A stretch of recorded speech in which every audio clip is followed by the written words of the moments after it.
Hello, and welcome to Monumental, where we sit down with entrepreneurs, leaders, visionaries, and big thinkers making monumental change.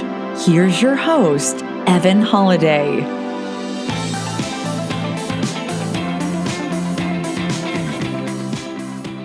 Steven, great to have you on the show. How are you doing today? I am doing awesome. I am doing really well. How are you doing today, buddy? Great, man. Glad we're here on Monumental. Let's start out by telling the listeners a little bit about your background and how you got started and got to where you are today. Yeah, absolutely. So I started my real estate journey probably about 3 years ago, and I hadn't really ever done real estate before. I'd been working in management consulting for a number of years and kind of went down this path towards finding something that I could be really passionate about. Started working in tech, and this real estate thing just wouldn't leave me alone. I couldn't get rid of the thought about it. I kind of always had this dream of wanting to be in real estate. I either wanted to be a chef like Emeril Lagasse or renovate houses like Bob Vila. And I tried the cooking thing. I loved it, but it wasn't the kind of thing that I saw myself making a career out of unless I owned the restaurant. And so, real estate was that thing that just wouldn't leave me alone. And so I finally just decided that I was going to do it. And I kind of jumped in with both feet. And, since then, in the first 2 years, we bought and flipped over 150 houses. I think we're close to 180 or 190 right now. So about 2.5 years in, it's going well. That's pretty amazing. So you've only really been full bore into real estate for 2.5 years. Yeah, exactly. 2.5 years, and it's been a heck of a fun journey. Wow. That's pretty amazing, man. I guess my first question would be, what caused you to love real estate? Yeah, I think it's like so many other people's reasons. It's a sexy industry. When you talk about it, people are excited about it, like that. I like that feeling of working on something that's really interesting and is really relatable and tangible. And I worked in tech for a while, and that's very kind of out there. It's not something you can put your hands on and touch. But the other big thing is it's a really clear path to financial freedom. It's something that can give you the ability to live exactly the life that I desire. And I'm surrounded by so many people who have that same drive and passion to, live their best life and kind of go after their dreams. So I feel really fortunate to have found it, because a bunch of entrepreneurs are the kind of people I want to be hanging out with, people who are just high achievers and really want to, keep growing.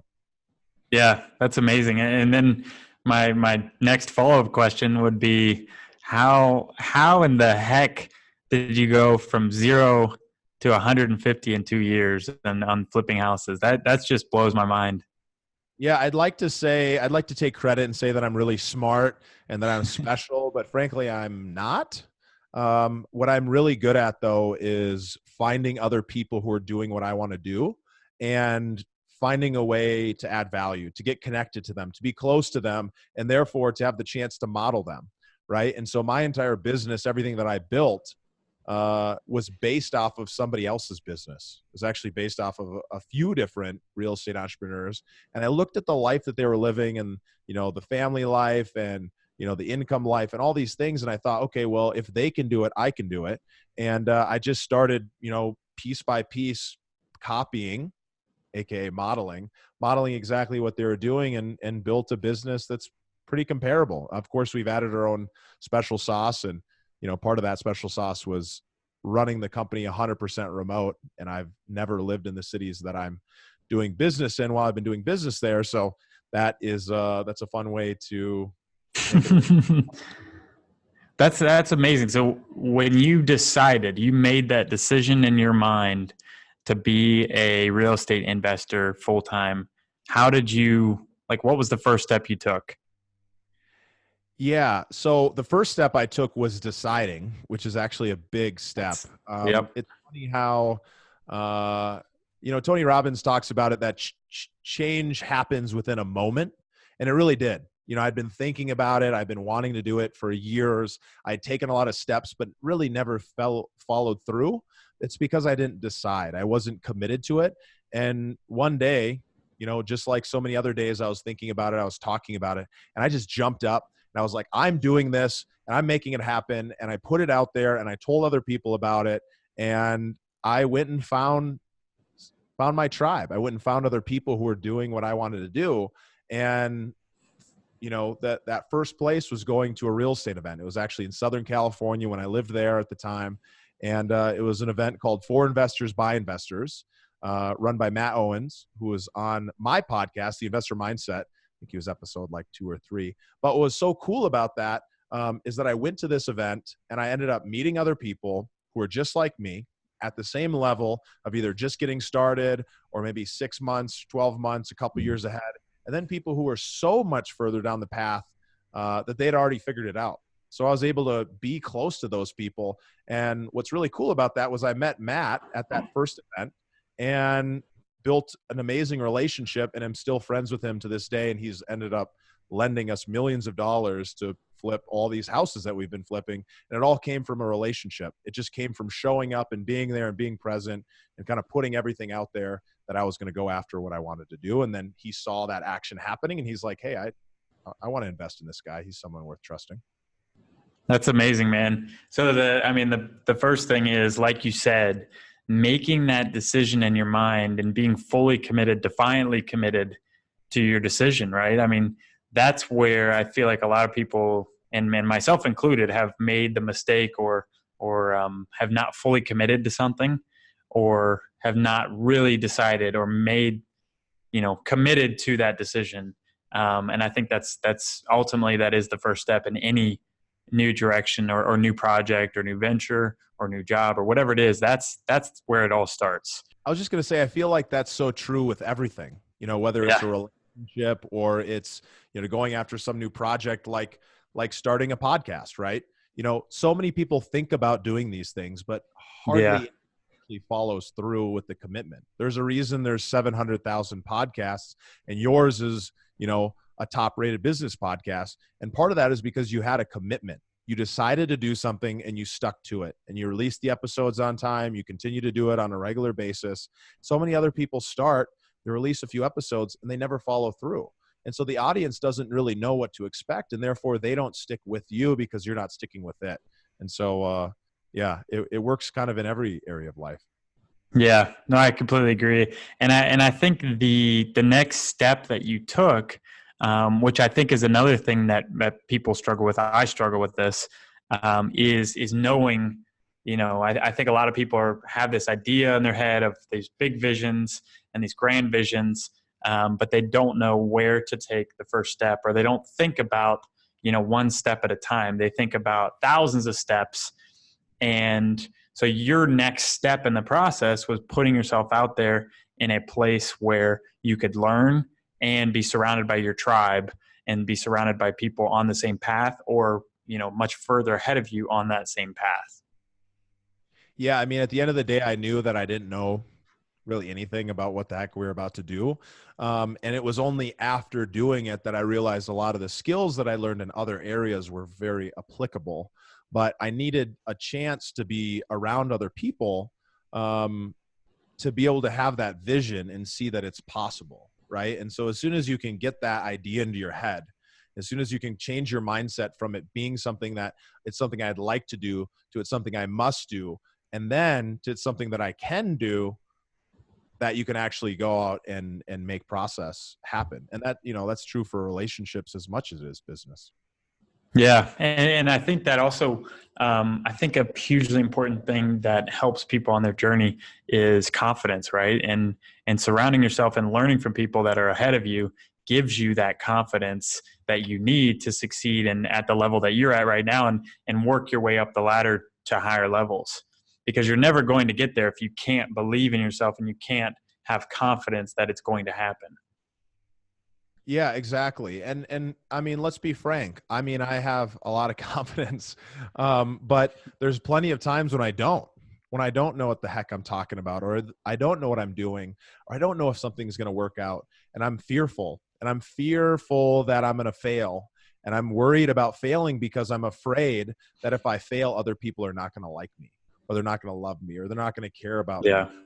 it's going to push all of these things away. And, some people are thinking, well, hey, this got really touchy feely. Well, let's be frank. Like at the end of the day, there's only a few things that drive us, and Yeah. being connected to other people, the quality of your relationships is a huge one of them. And so, by me getting clear on what I want to do and why I want to do it, that when that fear comes up, it's not going to stop me from moving forward, because I've got something else that's greater, that's pulling me, even when there's something that makes me want to run away. Yeah. Yeah. And I think that goes down to the mindset that you have to have, in being able to put yourself in that place of knowing that you're working towards your goal, you're working towards a bigger goal. And there may be hiccups, there may be, small, losses along the way. There's always going to be setbacks. And I think that's where people need to start with, is that mindset of knowing that, hey, this is not easy. If this were easy, everybody would be doing it right now. It's hard to get the things that we want in life, but it's totally worth it. Like it's that journey. It is. It really is. So you mentioned that you had the mentors along the way. Do you still have those similar mentors lined up, and also do you have mentors in different parts of your life? Yeah, so I follow that kind of same methodology for a lot of the things that I do.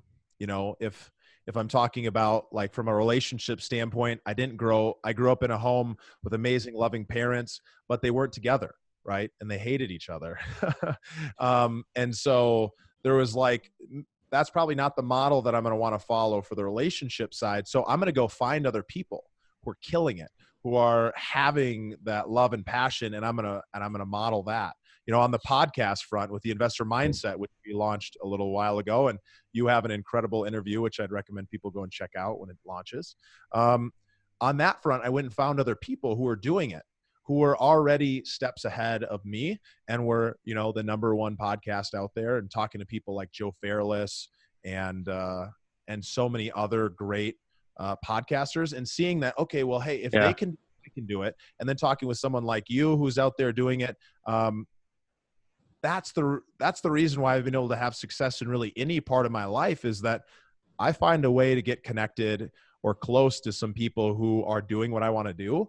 And then I start to believe. And once that little belief thought starts creeping in there and growing, I keep watering it, man, nothing's going to hold me back, because it's just not an option. We're going to succeed. We're going to blow this thing up.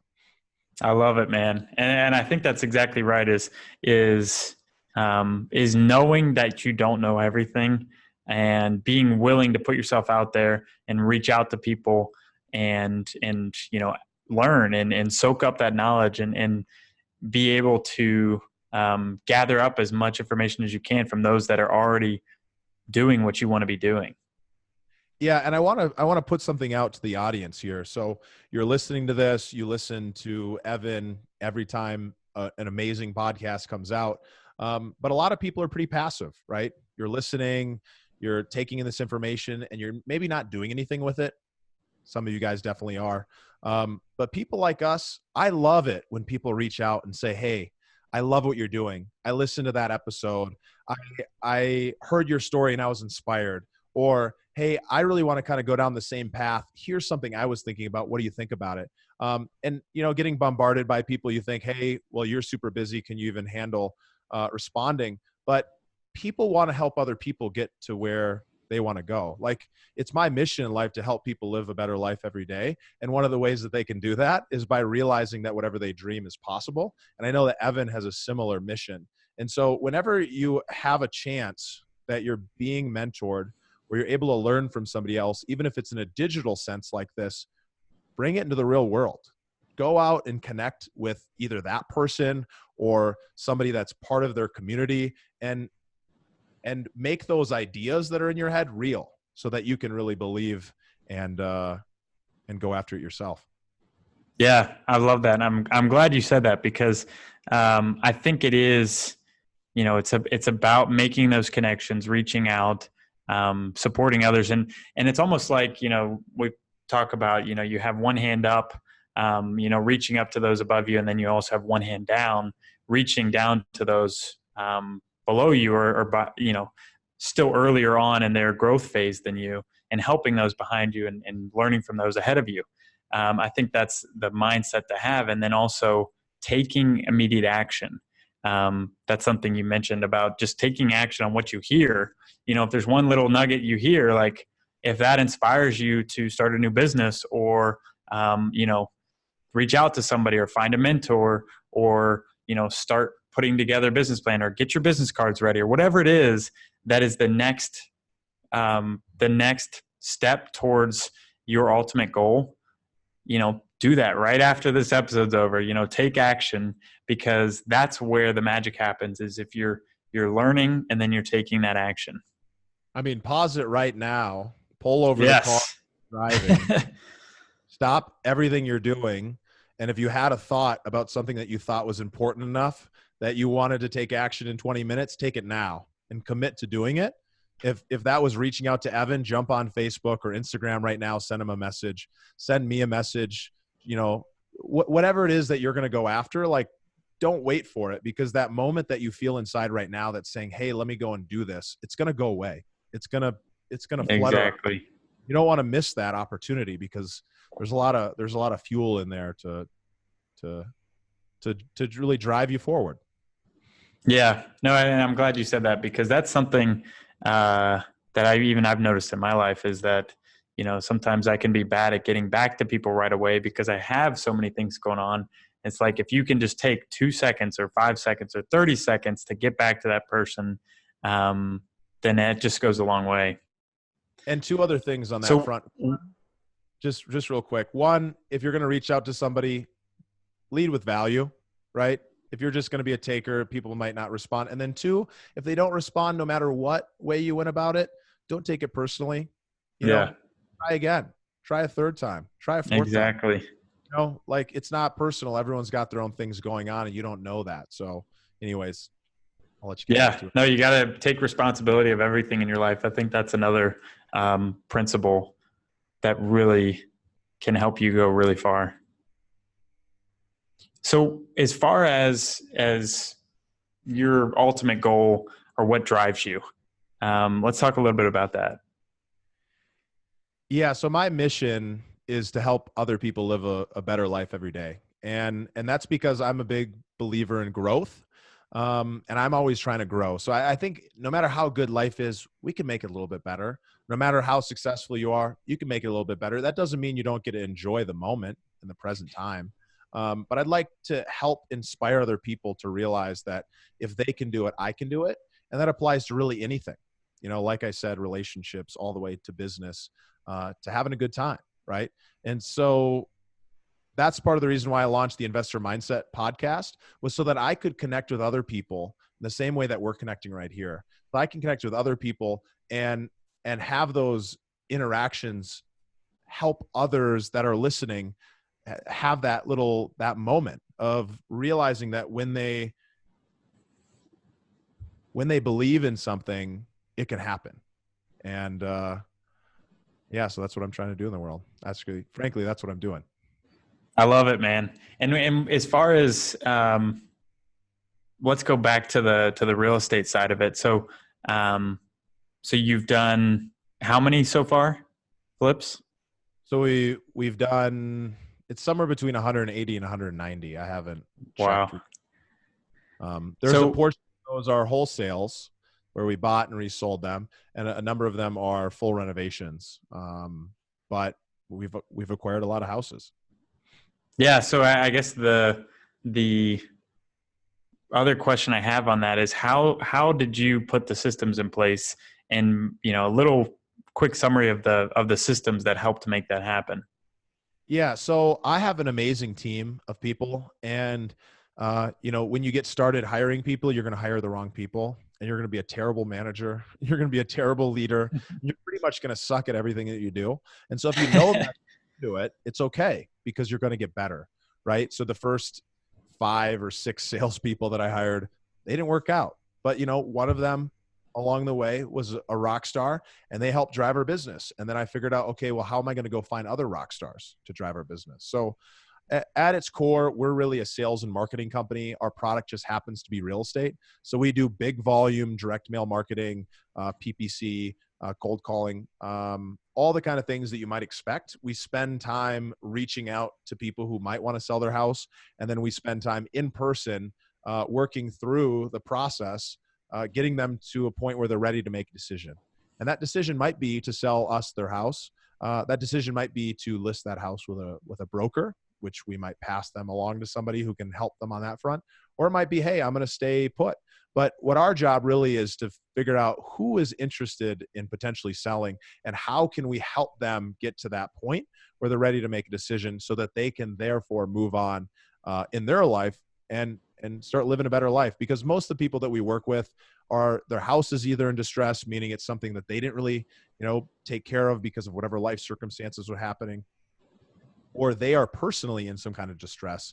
Maybe somebody passed away. Maybe it's an inherited house. Maybe they're going through some financial times. And so they're usually in a place where now's time to start fresh. Like, how can we help that process that's very stressful be a little bit easier? And so that's the reason why we've been successful, is because we've been able to go out and find people who share those same values. So from a system standpoint, we document everything that we do. Any role that somebody has, we make sure that there is a manual that says exactly how they're going to do it.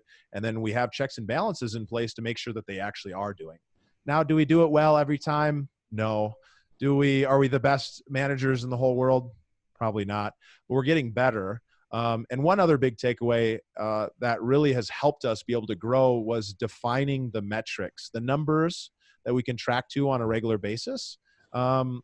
That say, hey, well, whether or not anybody in any role is being successful.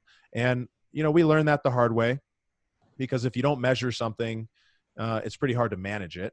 But we figured out, for every role, from inside sales people taking the phone call to outside sales people meeting with them face to face, all the way to the number of responses we're expecting from marketing, we have a number in place for that. And so that way that I, as a manager or an owner, can step out of the day-to-day and manage based on what's actually happening numerically, rather than having to have my hands in every single little piece of the process. That's amazing, man. And I love how you really started off by saying we have some amazing people. We have an amazing team. And I think that sums it up as, you're willing to let go of tasks, you're delegating and working with a good team. And also knowing that this is a process and it's not going to happen overnight, and you can't just set up all the systems in one day and let it go. It's a constantly evolving system of putting people in the right place, testing and refining, putting in those metrics. And then also, the overarching thing over all of this is, it sounds like when you said, you're like, we're helping people sell their homes, you're ultimately helping the customer. And that's the service and the value add that you provide to them. And so having that mentality, you saying that's ultimately what your business does, having that mentality just helps that business come a lot more smoothly, I would think. It really does. It kind of comes down to our core values and our core principles.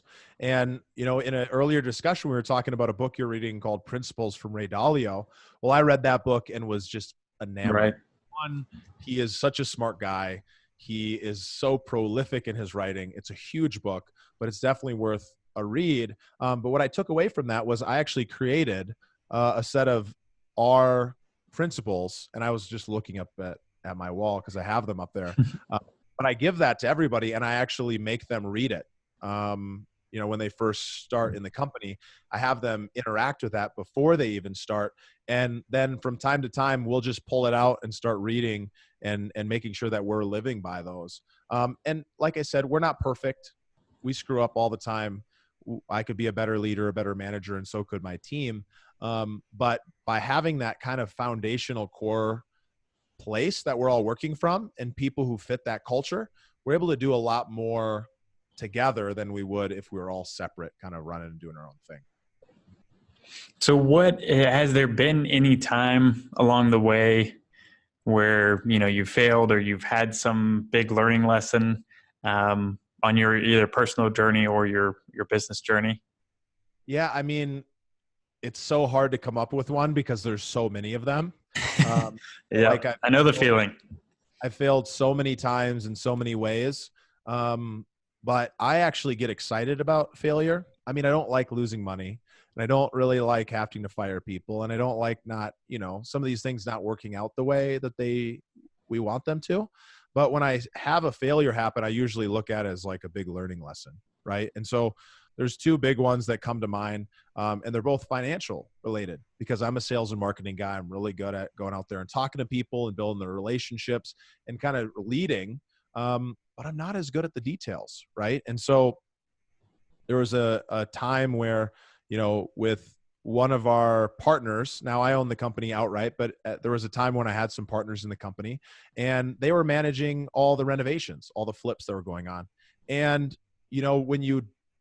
when I abdicated that responsibility to somebody else and I didn't take responsibility myself for the outcome, we failed because I stopped managing the business, even though it's my business, when it came to that part of the process. So there was a flip in particular.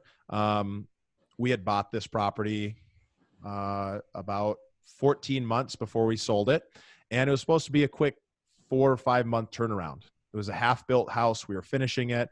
The numbers were a little bit tight, but we thought, hey, it's in a really good neighborhood. We're going to be able to do something with this. Well, long story short, after nearly $100,000 of overages on the project and holding on to it for, however many months, way too long, we finally sold it. And it was one of the best feelings to know that that was off the books. However, that deal cost us $52,000, right? It was a $52,000 learning lesson, but not only 52,000, it was a swing because we were supposed to make 80 on it. So, not only did we lose money, but we were supposed to make, 80,000. Yeah. So it's a 22,000 or some change swing in what we were expecting.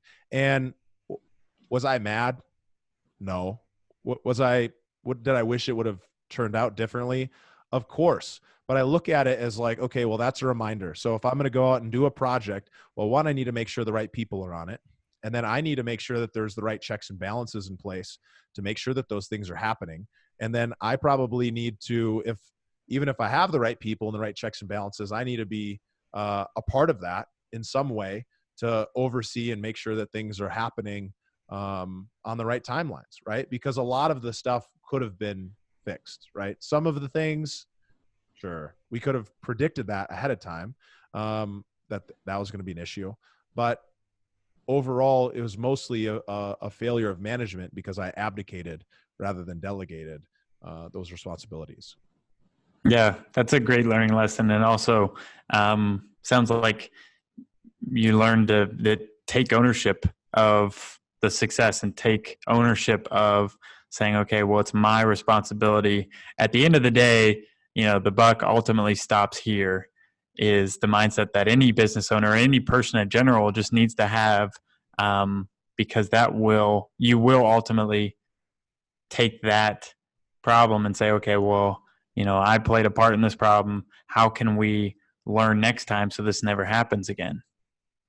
Yeah, absolutely. I think that's the big thing. Like nowhere along I'm sure there was a few moments along the process where I was upset at the project manager or, the partner who was managing that project for it not coming through and not being a success. Because I figured, well, hey, they're the expert. They should be able to get this done. But at the end of the day, it's my responsibility. So whether it's a partner or a team member, or anybody along the way, like I am responsible for everything that happens to me, good, bad, or otherwise. And now I might not be in control, but I'm responsible. So I have to be able to be willing to take that responsibility and not try to pass it off on somebody else. Yeah. And something I wanted to talk on was, so you and I met at Joe Fairless's best ever event in Denver. What other kind of events are you going to, that maybe our listeners can look into, for both mindset and investing? Well, I've got a lot of events, but I don't have my calendar pulled up right in front of me, but I can tell you a couple. And if you're going to happen to be in LA in June, there's the Multifamily Investor Network event. It's a one-day event, bringing together Rod Khleif and Neil Bawa and a number of other multifamily people together. It's a no-pitch event. It's going to be a lot of fun. I'll be up there emceeing that event. We're also going to do another one in August up in San Francisco, which will be a lot of fun as well. Same group. Those tickets are not available for San Francisco. But I would recommend checking out a Tony Robbins event. If you're a big mindset person and you've ever consumed any of his content, or even if you haven't, I'd go check out Unleash the Power Within. I know it's going to be in Dallas in July, and I think it's going to be in Miami in November. So I would definitely go and check those out. And then Brendan Bouchard is an incredible public speaker, and he has some great events. I think I'm going to be at, I think it's called Growth, the Growth Summit. I think that's coming up, and there's another one called Influence, which is coming up, which I'll be at as well. So there's so many events, and I think that's just one of the best ways to go out and get connected with your tribe and be able to meet other people who think and believe what you believe. And even if you go to an event and the content happens to suck, or you're like, someone's just selling me the whole time I'm there, which I try not to make it to those, just remember that you can always take something away, whether it's a relationship, a conversation, or just one little nugget from whatever it is that they're talking about. There's always something you can get from going to those things. Yeah, completely agree. And that's why I wanted to bring it up, was because I know you've gone to quite a few Tony Robbins events. We met at Joe Fairless's Best Ever. And I completely agree. I mean, I honestly, those events are newer for me. I've gone to real estate conferences for the longest time, but self-betterment, mindset, personal growth, I think that's a priceless investment that anybody can make in themselves, to ultimately do everything or anything better in your life that you want to be doing, or living your best life. And that's just a stepping stone in that process. And it's putting yourself out there with like-minded people that you're going to grow with and foster amazing relationships like this. I mean, we're connected because of an event. Absolutely. Absolutely. Go to those events, connect with those people, and don't be afraid to get out of your comfort zone.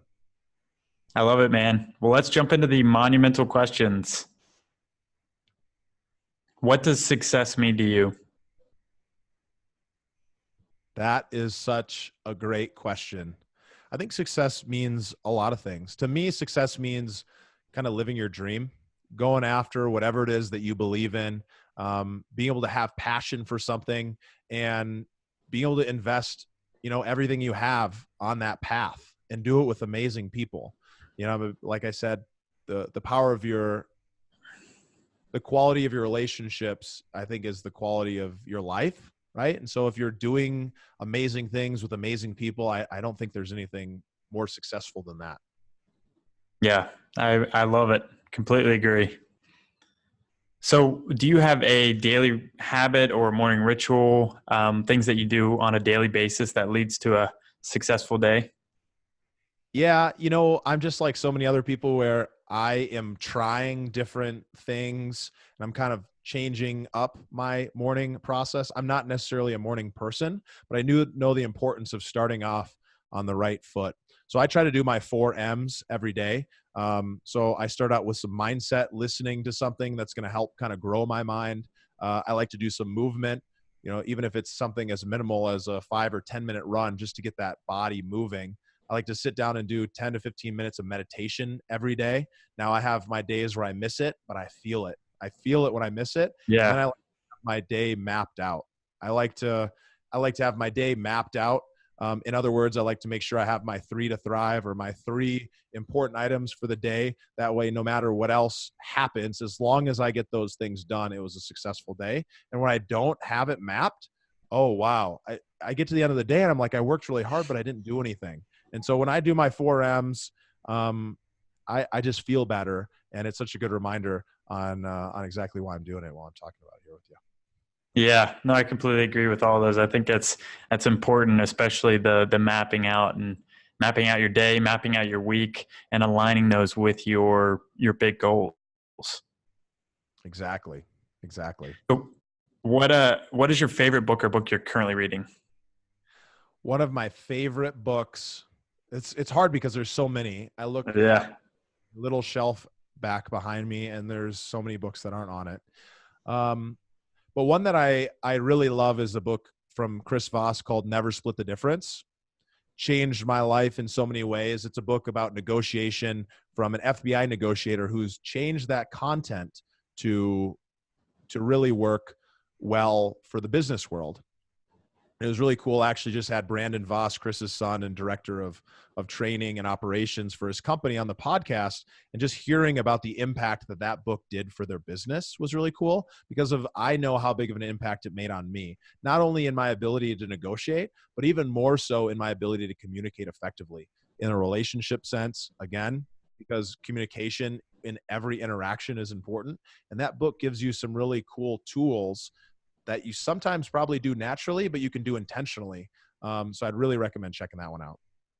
Yeah, I haven't read that, but that's going on the list because I've heard that before. That and a similar one that I've read, Getting to Yes. That's another one on negotiation and how you really look at people's ultimate goal and maybe not what they're saying, but being able to read between the lines. Yeah, absolutely. It'll be cool if you've read Getting to Yes to read Never Split the Difference, because it's almost like a conflicting viewpoint or belief, right? One of Chris's mentors was a guy named Jim Camp, who wrote a book called Start with No, which is all about driving towards. And so I love it. be fun for you to read that and get a feeling for how that's different. Yeah, man. I love it. All right. In closing, how can people follow you or reach out to you? So I have an amazing podcast called the Investor Mindset Podcast, where we interview some of the most successful entrepreneurs and real estate investors. And we really dig into the depths of their mindset, some of the challenges that they went through, so that you can model their success and you can eventually walk the same journey in their shoes. So I'd really recommend checking that out. If you do, hit the subscribe button, drop us a review if you love it. You can find that on any podcast app or at theinvestormindset.com. You can find us on Facebook and Twitter, The Investor Mindset. And, I'd love to hear from you. So if you thought this was valuable in some way, shoot me a message and say, hey, I really love that interview with Evan. I love it, man. And guys, take him up on that offer. Go check out the podcast right now. He recently had me on as a guest as well. But he's really killing it right now in the podcast space, doing an amazing job with the Investor Mindset. So go out, subscribe, check it out. All right, man. I appreciate you being on the show. Thank you so much. I love it. Thank you. And let's go out and do some cool things, people. Yes.